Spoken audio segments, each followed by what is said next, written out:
Boker Tov les Koulam. Alors, du coup, aujourd'hui, Bezrat Hashem pour la réfoua shlema de Edna Batrina, de Shimon ben Aïcha, de Nathalie Alia, Bat Sarah Sylvie. Et Sarah Batester. Sarah Batester, réfoua shlema encore. Itamar. Israël. Ben Hélène Dalia, Bezrat Hashem. Et les Avdil, les Winishmat.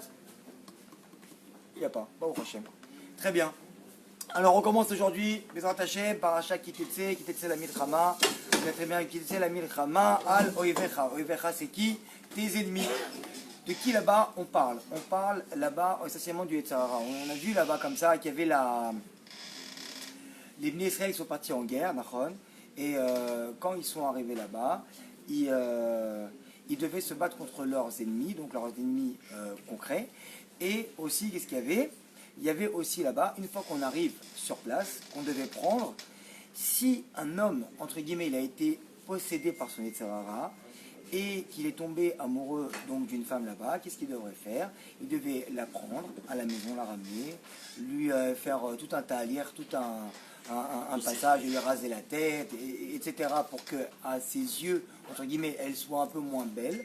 Et après, à un certain moment, si vraiment il a vu que son Yetzer Hara, il ne s'est pas calmé sur cette femme-là et que vraiment il l'aime, entre guillemets, et qu'il vraiment il pense que c'est un potentiel pour lui, alors qu'est-ce qui va se passer? Il va pouvoir, entre guillemets, Akadosh Baruch Hu, il va lui accorder, d'accord, c'est un deuxième choix comme ça, mais il va lui accorder cette femme-là, il pourra se marier avec.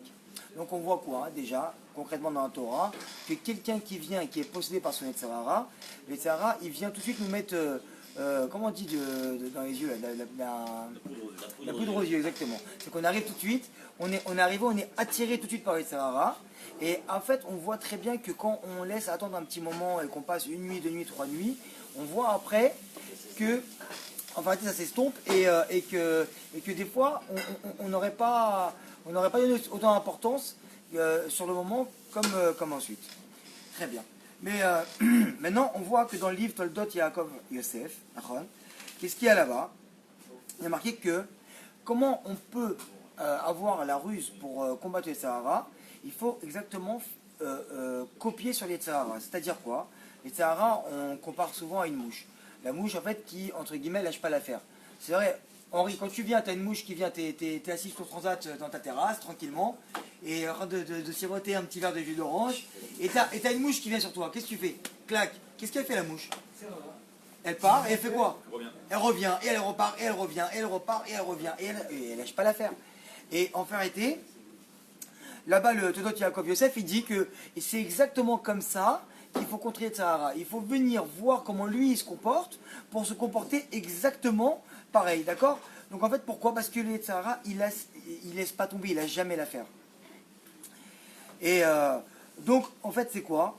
C'est comme, en vérité, nous, quand bon, franchement, on a eu un beau mariage avec Meritza et tout. Et il y a toujours un peu, malheureusement, des membres un peu comme ça, à droite à gauche, je ne parle pas du mariage d'hier, hein, mais des membres des fois de la famille qui mettent un peu la pression comme ça sur les personnes qui veulent se marier. Ouais, mais bon, vous allez faire votre mariage avec Meritza, il y aura un petit peu moins d'ambiance, ça va être un petit peu moins sympa, on ne pourra pas danser avec les cousins et cousines, on pourra pas kiffer, on est en famille, ça va, lâche-toi et tout.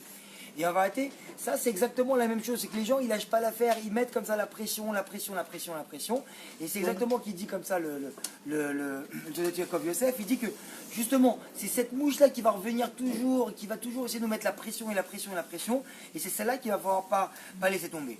Ou encore la même chose quand des fois on veut mettre nos enfants en Talmud Torah, et qu'on a malheureusement des fois la pression de la famille un peu pour ça va, mais dans une école, qu'est-ce qu'ils vont apprendre là-bas? Ils vont apprendre la Torah toute la journée, qu'est-ce qu'ils vont devenir? Qu'est-ce qu'ils vont avoir? Pas de métier, pas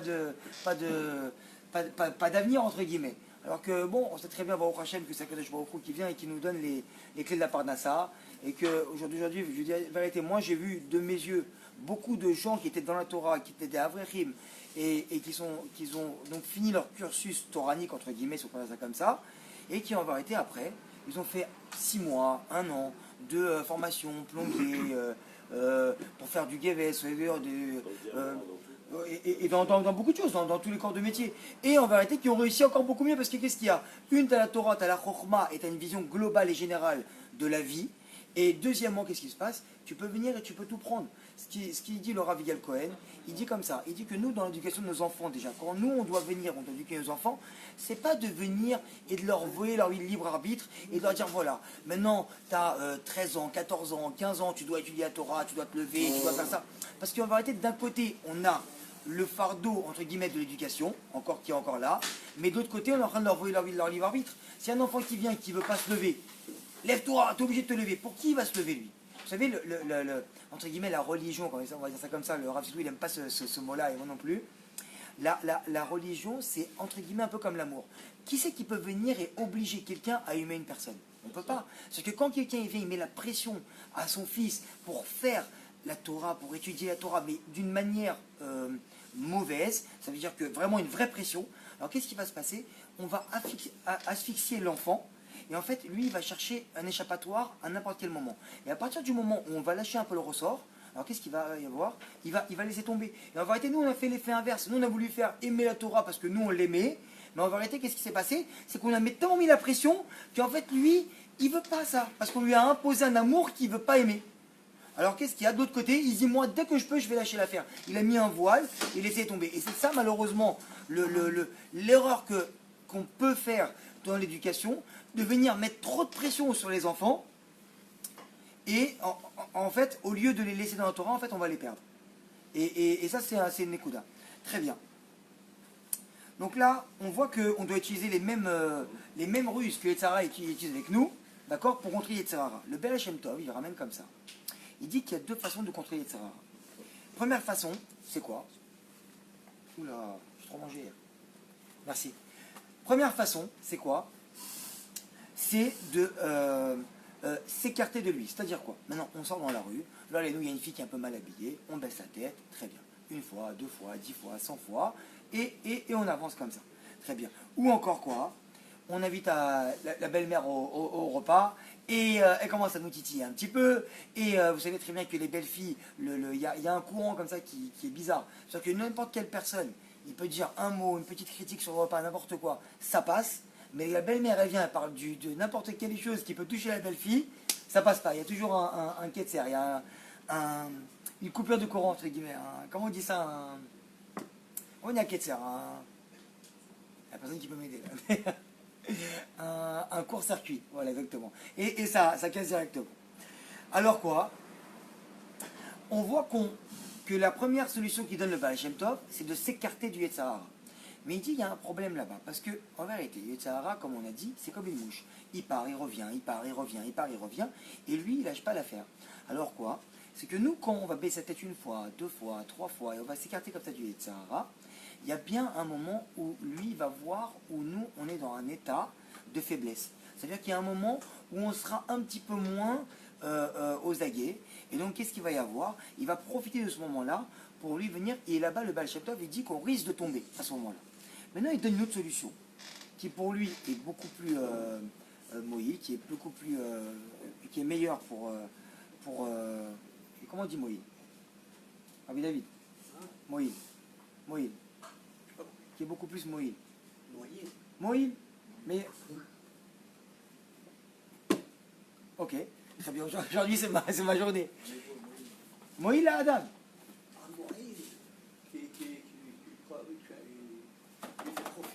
Bon, que lui va profiter encore plus, Mechila, pour mes pertes de mots, je suis un peu fatigué ce matin. Alors, qu'est-ce qu'il va y avoir? Il dit comme ça que c'est en fait en le domptant. Alors, comment ça se passe? C'est comme à Mavdil, quand vous voyez comme ça un chien méchant qui vient vers vous. Il y a des gens comme ça qui domptent les chiens, d'accord? Donc, au fil des années, au fil des moments, au fil du temps, qu'est-ce qu'il va y avoir? C'est que le chien, il va être là contre vous, et après, en fait, en le domptant, il va même donc venir et nous aider, et on voit au jour d'aujourd'hui que des chiens qui auraient pu être méchants à un moment, ils aident même les personnes aveugles à venir à traverser les routes et tout ça. Donc il dit c'est exactement de la même manière qu'on fait. C'est-à-dire quoi? Une personne maintenant qui vient, donc là il est ramené souvent, qui est une personne qui est à la base très jalouse, alors qu'est-ce qu'il va faire? Lui, il va prendre ce côté mauvais de la jalousie de son ami qui a mieux réussi que lui et tout ça, pour prendre cette jalousie-là et dire maintenant, je vais la prendre et je vais la dompter, elle va m'aider, je vais grandir par rapport à ça. C'est-à-dire quoi? Que je vais prendre cette jalousie, je vais la rentrer en moi, et maintenant je ne vais pas voir le côté mauvais que je veux l'éliminer, et je veux pas, je vais être jaloux et que lui ne soit pas là et moi je sois à sa place. Non, il dit je voudrais réussir comme lui. Je voudrais que cette personne-là, elle soit un exemple pour moi. Donc comment ça se passe? On prend le Yetzirah qui est à la base qui est mauvais, qui est le chien méchant entre guillemets qui est contre nous. Par rapport au travail des midotes, on le dompte et on l'intègre en nous. Et maintenant, il va nous aider à grandir. C'est-à-dire quoi? Que nous, maintenant, on va essayer de voir une personne qui est plus grande que nous en Torah. On va dire, ah, moi, je voudrais être comme ça. Alors, qu'est-ce qui se passe? Elle vient au Nez, elle va au mikvé, elle étudie 3 heures par jour. Ben, moi, je veux être comme ça. Donc, dès que j'ai un moment, je voudrais moi aussi me lever au Nez quand je peux. Moi aussi, je voudrais aller au mikvé quand je peux. Moi aussi, je voudrais étudier même, allez, 10 minutes de plus par jour parce que lui, il étudie 3 heures. Moi, je peux pas, mais au moins, je vais tendre à être comme lui. Donc, je vais prendre mon Yetzirah qui était de la jalousie et je vais le transformer en bien. Ou comme on a aussi l'exemple de la personne qui est chorette, qui ont une grave attirance, on dit comme ça, pour le sang et tout ce qui est couteau et tout ça. Donc qu'est-ce qui se passe? Ils vont venir et prendre cette attirance pour le mal, entre guillemets à la base, qui est de tuer les gens peut-être, et ils vont la transformer en étant chorette. Et en vérité, ils vont prendre cette chose-là qui n'est pas bonne, et ils vont le transformer en bien. Et c'est exactement comme ça qu'il dit le Baal Shem Tov, qu'on peut prendre en nous et se servir du Yetzirah sur une longue durée. C'est-à-dire que même si on est un petit peu fatigué, on baisse des fois un petit peu les bras, le Yetzirah ne va pas venir nous contrer et nous rentrer à l'intérieur parce que nous on l'aura déjà pris, transformé et intégré en nous. Ça très bien. Maintenant, l'autre face du Yetzirah, c'est quoi? C'est que lui, il ne veut pas qu'on avance. Le Yetzirah, une déjà des bases de la Torah, c'est de nous faire gagner du temps. Quand une personne elle vient et qu'elle étudie la Torah et qu'elle écoute les voix d'Hachem, alors qu'est-ce qui se passe? Il va moins se tromper. Parce qu'il sait déjà que Hachem il a le plan global. Donc il dit voilà, si lui il connaît le maître, il dit ça, les élèves ils écoutent. Alors si maintenant on ne vient pas nous rentrer nos propres idées dans la Torah et qu'on vient et qu'on est mis de battle par rapport à ça et qu'on va venir et écouter les voix de la Torah, on voit qu'on va gagner du temps. Donc le Yetzirah, il a le compte de ça, il va nous faire essayer de nous faire perdre du temps. Et comment il va essayer de nous faire perdre du temps? Il va venir, il va dire écoute, regarde en arrière, regarde les fautes que toi tu as fait à l'époque. Rabbi Nachman il vient, et il ramène comme ça, il dit que Mashaya Aya, Nachon, Veikar la trim Matrala. Quand on va Ouman comme ça, on chante Mashaya Aya. Et en réalité, cette phrase-là, elle est sortie d'un enseignement de Rabbi Nachman, qui vient, qui nous dit que si toi tu veux venir et que tu veux avancer dans la vie, alors il va falloir ne pas regarder en arrière. Parce que comme Akadosh Baruch Hu, lui, il vient, et que tous les matins, il vient, il te donne une nouvelle âme, et que toi, tu viens, tu dis Modéani, Akadosh Baruch Hu, parce que peut-être que cette âme-là, elle aurait pu ne pas revenir, mais que tu me l'as envoyée. Donc, je suis aujourd'hui une Bria Khadasha, avec des nouvelles forces, et maintenant, j'ai donc, comme on a dit, une nouvelle force pour pouvoir affronter une nouvelle journée. Alors, qu'est-ce qu'il va y avoir? Moi, je suis nouveau. Alors, c'est exactement comme ça. Quand une personne elle vient, qui veut faire teshuva, qu'elle veut avancer, il ne faut pas qu'elle regarde en arrière. Parce que si elle regarde en arrière, il va y avoir un problème et qu'elle va apprendre. Maintenant, je ramène souvent cet exemple-là, qu'une fois, une personne est partie voir le Rav Ben Shitrit. Il m'a dit, Vodara, voilà, j'ai des problèmes avec mon mari. Et bon, voilà, là, il faut vraiment que vous allez lui parler, parce que sinon, je suis au bord du divorce, là, les nous, parce que là, la goutte d'eau l'a fait déborder le vase. Et le Rav Ben Shitrit, il va regarder, il lui a fait, je n'ai pas très bien compris. Il a dit, comment ça la goutte d'eau qui a fait déborder le vase? Il lui a dit, bah, il y a un vase, il y a une goutte, il y a de l'eau qui est tombée dedans, une goutte, 2 gouttes, 3 gouttes, 10 gouttes, 20 gouttes, 100 gouttes, et le vase, il arrive à ras, et là, ça déborde. Donc moi, mon mari, il vient, il me parle mal, il me dit ça, il me fait ça, il me fait ça, il me fait ça, ça y est, j'ai débordé. Il dit, mais j'ai pas compris. Bah, voyez le vase, la goutte d'eau, ça monte. J'ai pas compris. Rav, excusez-moi, je lui fais, non, mais il y a une chose que j'ai pas compris. Moi, j'ai pas compris parce que il dit que moi, dans mon vase à moi, quand il y a une goutte d'eau qui arrive la veille, le lendemain matin, quand je me réveille, la goutte d'eau, elle s'est évaporée. Et donc, on peut en mettre encore une goutte d'eau, parce qu'elle va encore s'évaporer. Parce que nous, qu'est-ce qui se passe? On vient et qu'on prend toutes les choses mauvaises, entre guillemets, des gens qui sont autour de nous, qui peuvent nous toucher, et on vient et on les garde dans notre cœur comme des gouttes d'eau. Et c'est sûr que si on vient, nous, et on les garde, et on les garde, et on les garde, et donc on regarde en arrière encore qu'est-ce qu'il m'a fait, et il m'a fait ça, et il m'a mal parlé devant telle personne, et il m'a pas aidé hier, et je lui ai demandé de sortir les poubelles, il les a pas sorties, et il y a ça, et il y a ça, il y a ça. En fait, il fait rien, c'est un bon à rien, merci beaucoup, au revoir et bye bye. Mais si toi demain tu viens et que chaque goutte d'eau, qu'il n'a pas sorti les poubelles, peut-être c'est vrai que mon mari était fatigué, peut-être que ma femme m'a mal parlé hier, peut-être parce que elle avait ses règles et que c'était comme ça que, bon, elle était un petit peu pas bien et qu'elle était un petit peu énervée, et que chaque goutte d'eau, on vient et qu'on l'enlève, alors on ne donne pas la force au Yetzirah de nous remplir le vase, et le vase, il ne peut pas déborder. Donc qu'est-ce qui se passe? On est toujours une Bria Hadasha. Et c'est comme ça qu'Akadosh Baruch Hu, à Mavdi, il veut qu'on le serve. Alors, Akadosh Baruch Hu, il a mis le visage de la personne à l'avant. Et c'est pour ça. Parce que c'est pour qu'une personne, elle doit toujours regarder à l'avant. Parce que si Akadosh Baruch Hu, il aurait mis le visage de la personne à l'arrière, elle aurait regardé en arrière, elle n'aurait jamais pu avancer. Et donc quoi? Il dit comme ça, il dit que si toi tu viens et que tu veux grimper au plus haut, d'accord? En même Abdil, on va dire, on prend une personne qui veut grimper au mont Everest et qui veut arriver tout en haut, tu ne peux pas regarder en arrière. Parce que si tu regardes en arrière ou si tu regardes en bas, tu vas avoir le vertige, tu vas commencer à venir et tu vas commencer peut-être à tomber ou soit à te décourager. Il dit, toi, tu dois regarder la cible, tu dois regarder la pointe là-bas, la pointe du mont Everest, et tu dis, voilà, moi, c'est là-bas que je vais arriver. Et tu grimpes, et tu grimpes, et tu grimpes. Et on sait très bien que plus c'est dur de grimper, plus ça va nous favoriser. Donc quoi? C'est que quand on est en vélo, on sait très bien que quand on pédale et que tout va bien et que c'est cool et on ne met pas d'effort, on sait très bien qu'on est dans la descente. Par contre, que si on vient et qu'on veut monter en kedusha et grimper, alors quand on monte et que c'est vraiment mouillé, alors qu'est-ce qui se passe? On voit que c'est difficile de pédaler, on met des efforts, donc là on sait très bien qu'on travaille pour le bien. Parce que le Rav Ronen Shulov, il dit comme ça que si toi tu viens et que tu regardes en arrière, alors qu'est-ce qu'il va y avoir? Tu vas avancer avec des souvenirs. Et vu que tu vas avancer avec des souvenirs, alors tu ne vas pas enlever le mauvais de toi et que tu vas avancer, parce que tu vas garder cette goutte d'eau qui est là. On avait parlé tout à l'heure. Alors toi tu vas avancer avec tous les souvenirs du mal que tu avais là-bas. Ah, c'était bien quand même quand on allait en boîte de nuit, on kiffait quand même. Ah, moi je kiffais, je me rappelle le goût des crevettes, c'était magnifique. Arrêtez, il n'y a rien qui peut... truc. Ah, la viande taref, arrêtez, tu prends, tu la coupes avec un coup de couteau, tu la manges, tu kiffes ta tête. Arrêtez, tu viens, tu prends ta viande cachère, maintenant il faut la prendre, la couper difficilement, la mastiquer. C'est pas le même kiff, c'est pas la même chose. Alors quoi? Il dit que si toi tu viens maintenant et que tu veux avancer dans le bien avec des mauvais souvenirs, entre guillemets comme ça, que à tes yeux ils sont bons, et tu avances avec tes fautes, alors quoi? Il dit que tu pourras jamais avancer comme il faut. Ça veut dire quoi? Que tu vas devenir toi maintenant un technicien de la Torah. C'est que tu vas prendre la Torah, tu vas la rentrer en toi, et tu vas devenir, entre guillemets, excusez-moi du mot, une pourriture, mais Talmid Chacham. Alors quoi? C'est que le mec qui vient, à l'époque, il était coléreux. Maintenant, il a compris qu'il faut travailler sur la colère, donc très bien, je ne m'énerve pas. Mais quand il rentre à la maison et qu'il voit, par exemple, quelqu'un qui est en train de parler pendant le kidouche, alors il va lui faire une crise devant tout le monde, au nom de la Torah. C'est-à-dire que moi, je vais prendre mes souvenirs que j'avais à l'époque, que j'étais coléreux, j'étais pas bien et tout, mais là, moi, je vais le faire pour le bien. Très bien. Alors ça, c'est à l'inverse, le Yetzirah qui est venu se déguiser et qui a dit, mais non, fais-toi tes mauvaises midotes, parce que tu les as pris en toi, t'as pas fait sourméra, t'as pas enlevé le mal qu'il y avait en toi, t'as pris tes mauvaises midotes, tu les as ramenées avec toi, et maintenant, si quelqu'un, oh, il parle pendant le kidouche, là, il faut l'éclater.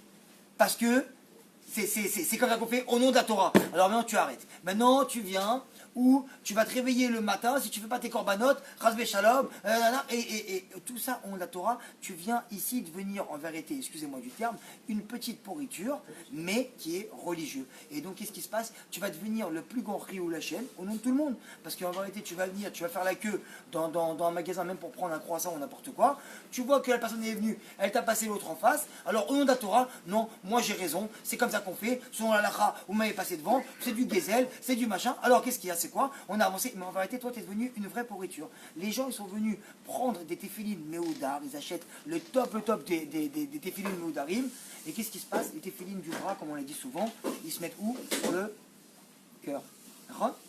Mais si toi tu viens maintenant, que tu n'as pas enlevé le mauvais de ton cœur, et que tu as pris les téphilines, le top du top, parce que toi tu es le meilleur, tu es le plus grand, et tu es le plus grand Talmid Chacham que tu connais même en tout cas Gemara par cœur, et que tu dis maintenant on prend les meilleurs téphilines, qui au jour d'aujourd'hui, il y a des téphilines même qui coûtent 12 000 shekels, alors je vais faire mes sirops de nefesh, je les mets, et tu les mets sur ton bras, mais si le cœur il est pourri, si tu n'as pas enlevé tout, tu n'as pas fait tes chouvas, tu n'as pas été là-bas chercher au fin fond là-bas, de ton cœur pour enlever toute la pourriture, alors qu'est-ce qu'il y a? Tu vas devenir un religieux, mais mauvais. arriver. Et tu vas devenir le plus grand Chilul Hashem, encore plus. Parce qu'une personne qui vient, qui fait des fautes en tant que juif, c'est un Chilul Hashem, d'accord. Mais si le mec qui vient, il a une barbe, des péotes et une kippa, et qui rentre dans un magasin et qui vole là-bas, alors tu dis, t'as vu, c'est religieux. Et ça, c'est le plus grand Chilul Hashem. Et tu vois justement que là-bas, sur Facebook, sur tous les trucs, ils viennent, ils photographient, ils mettent en vidéo, et ça, ils le montrent dans le monde entier. Pour terminer, on voit comme ça que, qu'est-ce qui s'est passé là-bas avec la femme de Lot. La femme de Lot, d'accord, ils sont venus pour sauver Lot, les anges sont venus pour sauver Lot. Et ils lui ont dit, maintenant, prends ta famille avec toi et pars, il faut partir. Pourquoi? Parce que là-bas, à Sodome, à Shekadosh Baruch Hu, il a dit qu'il s'est passé trop de mal, donc on va détruire la ville et plus rien à faire. Et il a dit, par contre, vous venez exactement la même chose. Vous ne devez pas regarder vous en arrière. Pourquoi on ne regarde pas en arrière? Parce qu'il faut oublier. Si vous voulez maintenant, la seule condition que vous soyez sauvés, que Akadosh Baruch Hu vienne et vous sauve, alors qu'est-ce qui se passe? Ne regardez pas en arrière. C'est-à-dire quoi? Montrez à Akadosh Baruch Hu que vous avez abandonné ce qu'il y avait là-bas. C'est-à-dire que toute votre teshuva, si vous voulez qu'elle soit moïle, qu'elle soit bien, qu'elle soit bonne pour vous, il faut venir d'abord, tu enlèves tout le mal que tu avais à l'époque, tous les excusez-moi, je donne des exemples très très loin, mais tu oublies les crevettes que tu mangeais, ou tu oublies quand tu allais là-bas sur la plage à Jouan-les-Pins, ou tu oublies toutes ces choses-là, d'accord? Et tu dis, moi, c'est pas que je regrette ça, c'était bien quand même, non, maintenant, j'aime plus. Pourquoi j'aime plus? Parce que maintenant je connais je regarde devant moi et j'ai avancé. Alors qu'est-ce qui s'est passé là-bas? La femme de Lot, comme vous le savez très bien, elle est venue et elle s'est retournée parce qu'elle a regretté son passé. Elle voulait encore rester là-bas, mais elle est partie malgré elle. Alors elle a ramené son cœur mauvais avec elle et entre guillemets elle a suivi les anges pour faire teshuva. Alors qu'est-ce qui s'est passé? C'est quoi? Je vois qu'il a dit, maintenant tu vas venir. Si toi tu es venu et que tu t'es retourné, alors qu'est-ce qu'il y a? Tu vas avoir un goût de route et je vais te transformer en statue de sel. Et pourquoi en statue de sel? Vous savez pourquoi en statue de sel? Parce que quand elle s'est retournée, elle a pleuré des larmes. Et les larmes, elles ont le goût du sel. Et c'est pour ça qu'elle s'est transformée en statue de sel. Parce que là-bas, les larmes de la Mériroute qu'elle avait, parce qu'elle a regretté toute sa maison là-bas, et tout ce qu'elle faisait, toutes ses avérotes, elle les a regrettées, et qu'elle ne voulait pas vraiment avancer dans la Torah et être sauvée par ces anges-là. Alors qu'est-ce qui se passe? Je il a dit, Mida, Neged Mida, comme tu as pleuré des larmes qui avaient le goût de sel, je te transforme en statue de sel. Et maintenant, juste pour terminer, l'Admour Mikomana, il dit quelque chose comme ça d'extraordinaire, il donne un joker extraordinaire. Il nous dit comme ça, il nous dit que là où ta pensée elle est, c'est là-bas que tu te trouves. C'est pour ça que la femme de l'autre, là où sa pensée elle était, je vois il ne pouvait pas la ramener à faire teshuva. Sinon on est au mois des loups aujourd'hui. Quand on veut faire teshuva, alors qu'est-ce qui se passe? Au moins, même si on n'est pas capable de faire teshuva à 100%, mais au moins si votre pensée elle est là où on veut être, alors qu'à Jouarou, nous devons être à la base. C'est-à-dire quoi? Une fille qui vient maintenant, qui s'habille avec un short et qui sort dans la rue. Et la vérité, c'est pas de sanoa. Et c'est grave. Mais maintenant, chacun à son niveau. D'accord? Mais si elle, quand elle passe, il y a des garçons qui viennent et qui la sifflent parce qu'ils la trouvent belle, malheureusement, d'accord? Et qu'elle est là, et que quand elle marche, elle se retourne pas, et qu'elle se dise, dommage que j'ai mis ce short-là, parce que, voilà maintenant, ça fait que tous les mecs qui me regardent, et j'aime pas ça, et je veux pas ça, et je sais qu'à Kadosh Baruch Hu, tu aimes pas ça, alors qu'est-ce qui se passe? Le Kovana, il dit, toi, c'est comme si tu étais sorti de Sniout. Si toi, tu as été dans la faute, mais dans la faute là-bas, tu regrettes ce que tu fais déjà là-bas, alors c'est comme si tu n'as pas fait la faute. Et maintenant, il vient encore une chose. Une personne qui vient, qui est maintenant, nous, vendredi soir en boîte de nuit, en train de danser, avec un verre de whisky à la main. Excusez-moi, je prends des exemples graves pour que ça touche. Et la cigarette, d'accord? Et qui est là, qui est au fin fond maintenant. Et malheureusement, il y en a beaucoup comme ça, malheureusement. Et qu'est-ce qui se passe? Et qui est là en train de danser, d'accord? Et que lui, en même moment, il se dit quand même, j'aurais peut-être dû rester avec mes parents parce qu'ils sont chômeurs Shabbat. Et que j'aurais quand même, j'ai ce regret là, j'ai kiffé quand même toute mon enfance. On a chanté Shalom Aleichem. Et que là-bas maintenant, que je suis en boîte en train de boire mon verre et que je regrette et je me dis que je vais au roux, c'est pas là que je vais être à la table de Shabbat avec mes parents. Même si c'est pas la même heure, hein. Là-bas c'est 1h du matin, là-bas c'est 8h. Hein. Mais qu'est-ce qui se passe? À ce moment il regrette ça. Alors la Kovana, il vient et il dit maintenant que toi tu as regretté, que ta pensée elle est chez toi à la maison, alors c'est comme si tu es à la maison, et maintenant vu que tu as pensé ça, on va donner toutes les forces du ciel pour que tu puisses arriver à ça, Bezrat Hashem. Voilà. D'accord.